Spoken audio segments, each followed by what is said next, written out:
Comment traduire votre site en plusieurs langues facilement et gratuitement sur WordPress? C'est ce que je vous propose de découvrir dans cette vidéo avec un tutoriel sur l'extension Translate Press. Donc sa version gratuite, Translate Press existe également en version pro. Ça va vous permettre d'avoir notamment plus de 2 langues et puis également des fonctionnalités un petit peu plus avancées avec une intégration à DeepL, je crois, j'ai oublié le nom, la boîte de Lingui, DeepL, également Google Translate, etc.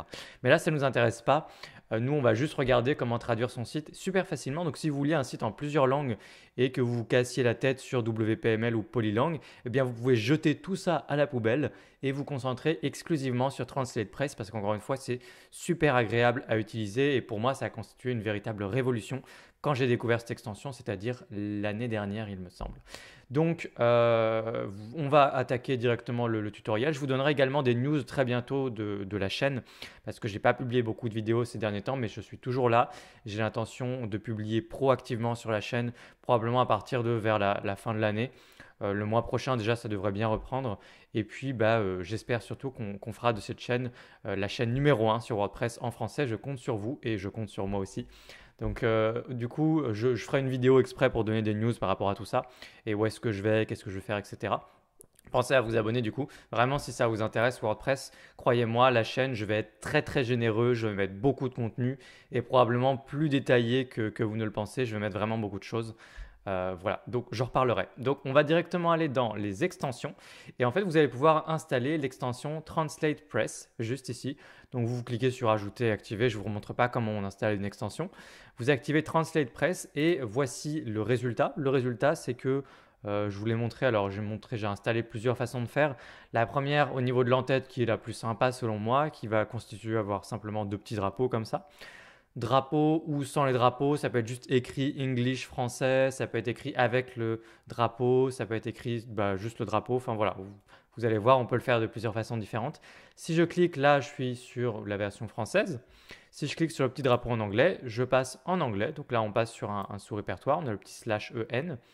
Et donc j'ai uniquement traduit le titre quand on arrive sur la petite section au début, c'est tout, pour vous montrer. Donc là, en sachant que le site à la base, j'ai installé tout un site avec des pages rapidement, tout ça c'était en anglais. J'ai juste traduit quelques endroits en français. Donc là, en français et tout, puis après ça revient en anglais. Donc soyez pas perdus par rapport à ça, c'est juste que le site était en anglais à la base, même si mon installation est bien en français. Donc, on passe de l'anglais au français hyper facilement, vous voyez comme ça. On peut également passer juste en bas. J'avais installé ce petit widget là que je trouve pas terrible, mais bon, ils ont ça aussi par défaut si vous voulez. Et il y a également la possibilité de mettre des codes courts, donc d'installer un petit drapeau comme ça. Encore une fois, drapeau ou alors écrit ou pas écrit, ça peut être de la forme que vous voulez. Vous pouvez l'installer à peu près n'importe où, ça, puisque c'est un fonctionnement de shortcode classique dans WordPress. Donc, comment est-ce qu'on fait pour mettre tout ça en œuvre? Eh bien, on va directement, je vais faire ça en 2 onglets. On va retourner dans les réglages. Donc, on va dans Réglages Translate Press et on va regarder ensemble comment ça fonctionne. Donc, on va principalement rester dans l'onglet Général. On a d'abord la langue par défaut. Donc, on précise effectivement, on est bien en français. Jusque-là, tout va bien. Donc, 2 choses par rapport à ça pour être sûr que l'extension fonctionne bien. Donc, déjà, vérifier la langue de votre site. Si je ne dis pas de bêtises, c'est simplement dans Général. Donc, dans Général, langue du site, français. Et puis, pensez à vérifier également dans votre structure de permalien, en allant dans permalien, que vous êtes sur titre de la publication. Voilà. Ensuite, on retourne dans Translate Press. On a donc la langue par défaut de notre site qui est bel et bien en français. Ensuite, on va avoir toutes les langues. Donc, encore une fois, il me semble que sur la version gratuite, je n'ai le droit qu'à je n'ai le droit qu'à 2 langues, ce qui est dans 90% des cas ce dont on a besoin. Donc, du coup, c'est parfait. Donc vous avez 2 langues par défaut, a priori on peut les réordonner. Les réordonner, donc c'est-à-dire l'ordre par exemple, ici en fait essentiellement, ce petit widget là par exemple, parce que là l'ordre, vous suffit de le changer au niveau du menu, donc je vous montre là, juste après. C'est vraiment au niveau du menu qu'on rajoute juste ces 2 éléments là. Donc on va avoir là, vous avez plein de langues, vous choisissez votre langue, donc par défaut si vous voulez juste traduire votre site en anglais, vous rajoutez en deuxième langue English United States, ce sera parfait avec le code identifiant EN classique, donc vous ne changez rien à tout ça. Ensuite, nom de la langue native. On va se baser sur le petit élément qui est en bas pour cette option-là. Vous voyez que c'est écrit français en français et English en anglais. Donc si vous voulez vraiment que ce soit écrit dans la langue native justement de la langue en question, là, nom de la langue native, vous sélectionnez oui. Vous, par défaut, ce sera écrit non. si je remets en non et que j'enregistre les modifications, ce sera écrit pour le coup entièrement en anglais parce que ça c'est lié à l'extension qui va être par défaut en anglais, qui n'a pas été bien traduit peut-être à ce niveau-là. Voilà, mais du coup par défaut oui. Utiliser blablabla, donc ça vous laissez en non. Forcer la langue, donc ça je n'y touche pas. Et là je voulais vous montrer les 3 sélecteurs avant de vous montrer vraiment comment est-ce qu'on traduit concrètement évidemment le site. Donc le sélecteur de langue, on va avoir soit le code court. Le code court, je vous en ai fait une démonstration ici. J'ai installé ça, donc c'est juste un code court. Tout ce que vous avez à faire, c'est mettre ce petit code entre accolades. Vous le mettez où vous voulez sur votre site. Donc peu importe le page builder que vous utilisez. Si vous travaillez dans Gutenberg, ce qui est le cas ici, là il n'y a pas Elementor, il n'y a pas Divi, il n'y a rien du tout. Vous collez le code là où vous voulez avec le bloc code court par exemple, tout simplement. C'est ce que j'ai fait là. Vous le mettez où vous voulez dans Divi, vous le mettez où vous voulez dans Elementor, peu importe le constructeur de page, vous pouvez glisser ce code court n'importe où et du coup mettre ça n'importe où. Donc par exemple, si vous construisez un footer avec Elementor par exemple, eh bien vous pouvez tout à fait, pendant que vous construisez votre footer, votre pied de page, glisser ça dans l'une des colonnes de votre footer par exemple. Et dans ce cas, vous avez le style ici du code court spécifiquement. Et ensuite, il y a les 2 autres éléments. Il y a les éléments de menu. C'est l'exemple que je vous ai montré en haut, qu'il y a également en bas. J'avais glissé rapidement également dans le footer, c'est juste en bas. Et on a également le style pour le sélecteur de langue flottant, qui est donc l'élément qui flotte juste ici. Voilà, donc pour chacun de ces sélecteurs, vous avez des petites options, c'est-à-dire est-ce qu'on met juste les drapeaux, est-ce qu'on met le nom complet de la langue, est-ce qu'on met le nom court de la langue, est-ce qu'on met le nom court plus le drapeau, etc.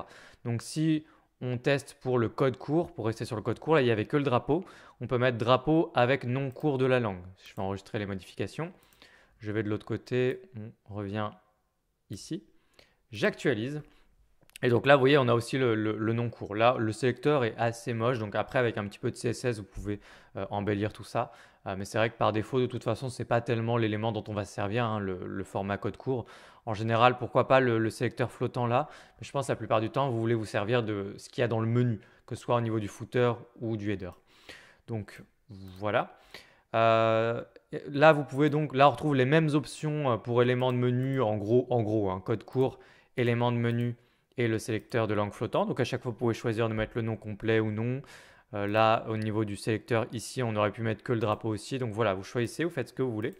Vous faites enregistrer les modifications et après, comment on installe rapidement et on termine par la traduction du coup.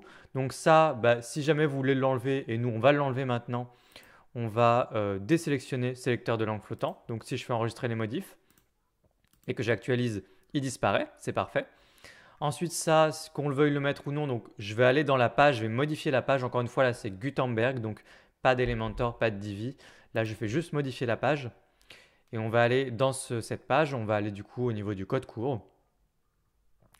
On va au niveau du code court. Et là, vous voyez, juste ici, j'ai juste inséré le bloc code court et j'ai mis les petites accolades avec le langage switcher. Donc, je peux cliquer sur le petit plus. Là, je retrouve le code court. Vous pouvez le chercher de toute façon en faisant une petite recherche. Je fais ça et puis je copie et colle mon code court language switcher. C'est tout ce que j'ai à faire pour l'insérer. Donc moi, je retire les blocs. Je retire également ce bloc ici. Je fais mettre à jour, voir la page et du coup, j'ai laissé… Ah non, je l'ai raté.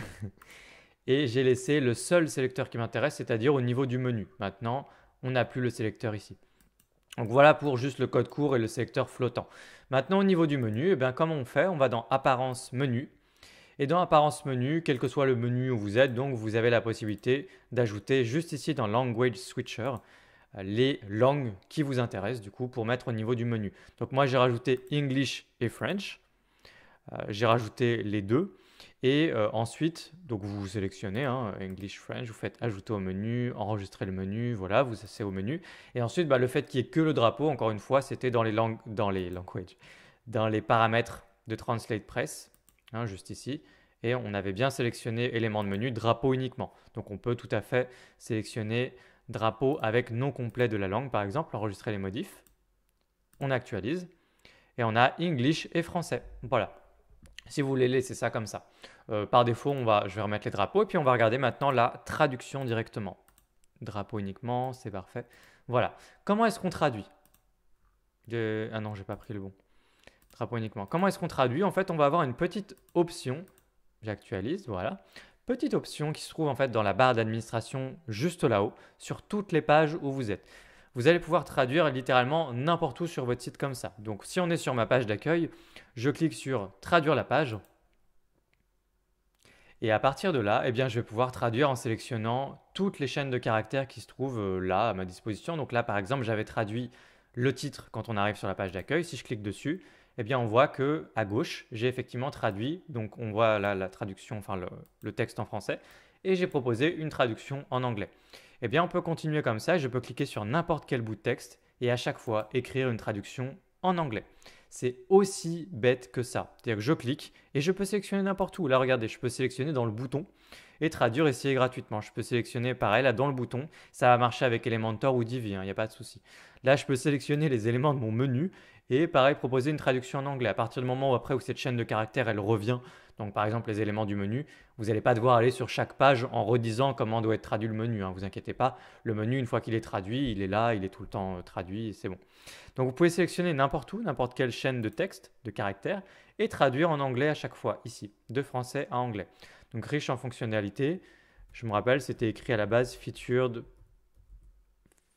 Packed ou Features Packed, un truc comme ça, je sais plus. Peu importe. Donc là, par exemple, si je fais enregistrer la traduction et que je retourne rapidement sur mon site, là, donc riche en fonctionnalités. Là, je passe en anglais. Là, on est bien en anglais. Et features, c'était clairement pas écrit comme ça. C'est pas un très bon anglais, ça. Mais voilà, c'est aussi bête que ça. C'est tout ce que vous avez à faire. Donc là, vous pouvez aller sur vos articles de blog, par exemple. Vous pouvez aller sur d'autres pages, pas juste les pages classiques. Vous pouvez aller sur les articles de blog, traduire tout un article de blog comme ça en reprenant chacun des paragraphes et vous lui donnez votre traduction en anglais, tout simplement. Donc, c'est pas tout. Je vous montre également la possibilité de gagner du temps et d'être sûr de ne manquer aucune chaîne de caractères. Comment? Vous cliquez sur le premier titre, par exemple ici, et puis vous cliquez à chaque fois ici sur suivante.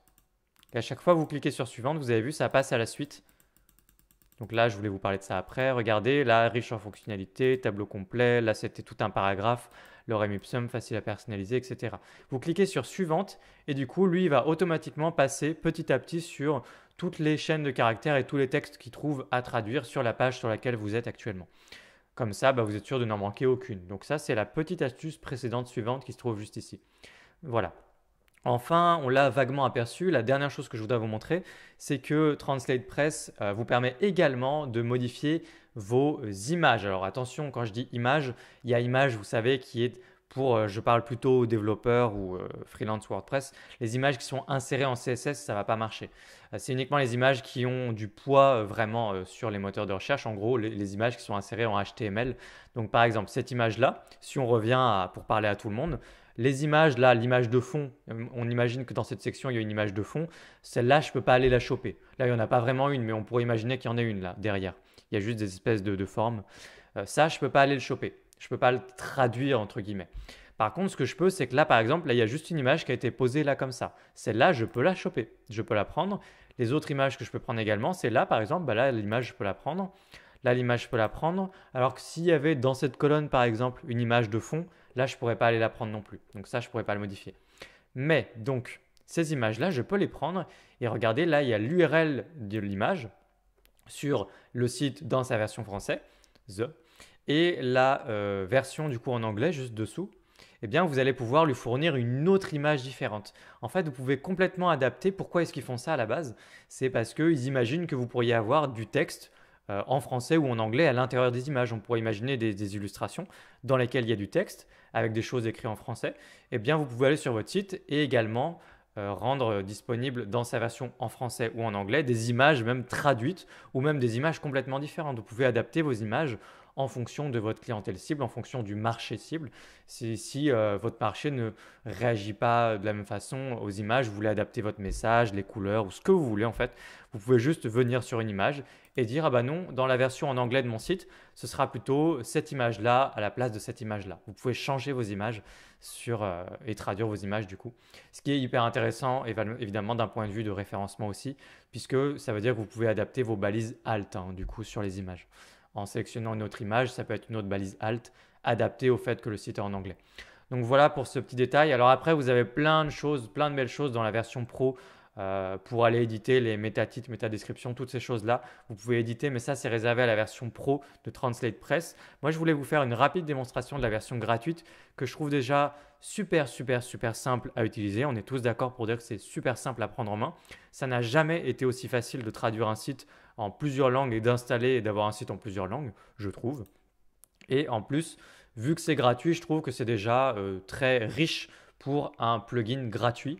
Et la plupart d'entre vous ne voudront pas forcément profiter de tout ce qu'il y a dans la version pro avec l'édition de métadonnées, des choses comme ça qui ne concernent pas forcément tout le monde, qui devraient concerner tout le monde, mais voilà.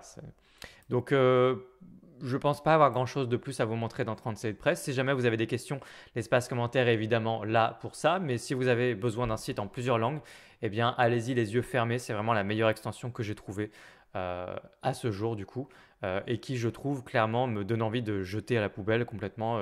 La dernière extension que j'avais testée pour un site en plusieurs langues, c'était WPML, qui est franchement compliqué à utiliser, je trouve, pour le commun des mortels. Comparé à une extension comme Translate Press, c'est le jour et la nuit.